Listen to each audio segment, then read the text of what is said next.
Welcome back. This time we get to think together a little bit about Hebrew wisdom literature. Commonly, wisdom literature in the Hebrew Bible refers to the books of Job, Proverbs, Ecclesiastes, and Song of Songs. But you need to know that wisdom literature is not limited to these four books. So, for example, Von Rad points out wisdom themes in the Joseph narrative. Numerous studies find evidence of the influence of wisdom literature on Deuteronomy and Isaiah, for example. So, what do we mean by wisdom? Well, imagine a case with me. Lois, my wife, tells me that the washing machine stopped working. So I check out the circuit breaker and it's okay. The machine's plugged into a hot outlet. So it's time to call the appliance repair service.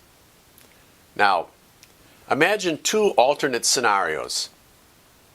Scenario one, the doorbell rings and I open the door and I see a crisp uniform with patches sewn on both sleeves indicating certification to repair appliances, and the person wearing the crisp uniform looks like he just graduated from high school. I look down and I notice soft hands and clean fingernails and holding a brand new tool case, not a scratch on it. What's going through my mind? Hold on to that thought. Scenario two.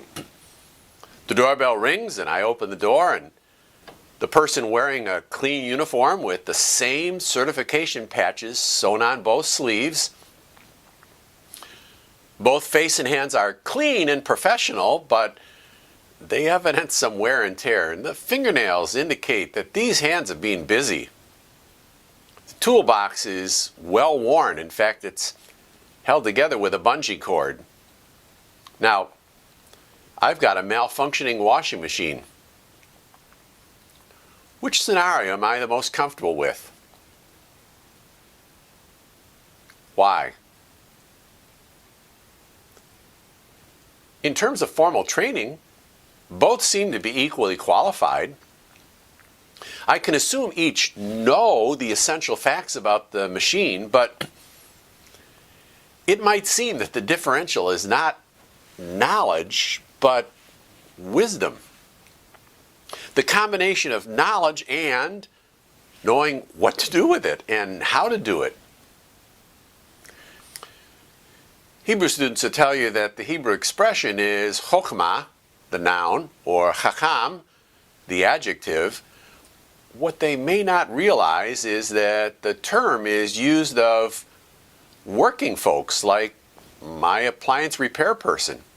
So, for example, check out Exodus 35. Here the term is used to describe Bezalel, the designer of the tabernacle. And the text reports that Yahweh filled Bezalel with the Spirit of God in wisdom and understanding and in knowledge. In what? In all craftsmanship to make design for working in gold and silver and bronze and the cutting of stones and settings and in carving wood so as to perform every inventive work. Yahweh has filled them with, now most of our Bibles read skill, but the term there is chokhmah. Chokhmat lev, wisdom of heart, or a heart of wisdom, to perform every work of an engraver and a designer, an embroiderer and a weaver, and a performer of every work and makers of designs. So you get the idea that the distinction between knowing something and knowing what to do with it and when and how, that's the wisdom piece. In Jeremiah 9, Jeremiah uses the term to describe women skilled in writing and performing laments. Isaiah uses it to refer to military strategists in chapter 10. So you can see wisdom involves more than knowledge. It involves a dynamic, diagnostic, and then practical application skill. we see that much of biblical wisdom literature is focused on relationships. Relationships at the family level as well as on the broader society. It addresses covenant values and ethics and morality that flows from a covenant relationship with Yahweh, who is absolutely sovereign. So we're told, trust in the Lord with all your heart. Don't lean on your own understanding. In all your ways acknowledge Him, and He will make straight your paths.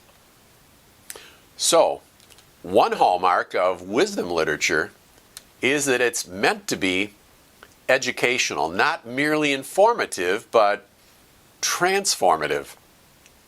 And this requires conversation and reflection and then application to real life situations. It sort of conjures images of the first and second Karate Kid film.